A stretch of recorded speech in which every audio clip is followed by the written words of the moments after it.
Madame, monsieur, bonsoir. À la une de ce journal, les tracas d'une mère. Son fils âgé de 6 ans, emplâtré des pieds au thorax en raison d'une maladie, ne peut pas sortir de leur appartement.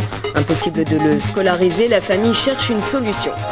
Un chantier nature exemplaire à Fresnes-sur-Escaut. Écologistes et chasseurs essaient ensemble de sauver le dernier marais du secteur. Une collaboration exemplaire au nom de l'environnement. Des chasseurs et des écolos qui travaillent main dans la main en faveur de l'environnement, un chantier nature destiné à préserver le dernier marais de Fresnes-sur-Escaut, une première exemplaire. Laurent Navez et Jean-Christophe Rexy. L'un est chasseur, l'autre écologiste. Jamais ils n'auraient pensé travailler ensemble et pourtant, ici dans le marais du bateau flamand à Fresnes-sur-Escaut, leurs intérêts se rejoignent.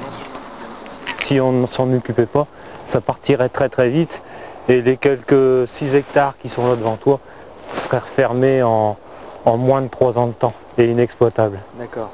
Voilà. Gérer la nature pour éviter qu'elle ne s'appauvrisse. Alors sur les bords du plan d'eau, on taille, on coupe, on nettoie. L'association naturaliste des Blongios adhère au projet des chasseurs.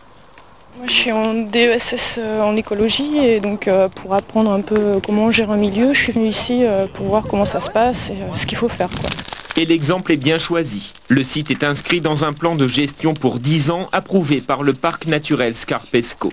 À l'origine, l'association des amis et huttiers du bateau flamand, des chasseurs bien décidés à sauver ce qu'il reste du marais et ses 5 huttes. Tout le coin, c'était tous des étangs et tout, il était rebouché. Alors là, c'est vraiment le dernier, c'est le bateau flamand, c'est le dernier trou d'eau qui existe sur Fresnes. Et on veut le garder, on veut le sauver.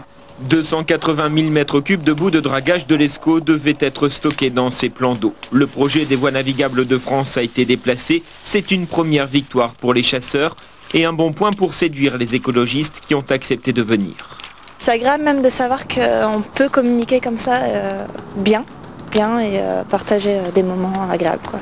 Nous, ce qu'on veut, c'est que ça fasse école, que nos idées s'exportent et que ce qui a été mis en place ici puisse se répéter partout ailleurs et permettre de faire avancer l'unification naturaliste et synégétique. Une nouvelle collaboration est née ici à Fresnes et d'autres régions françaises s'intéressent déjà à ce projet unique.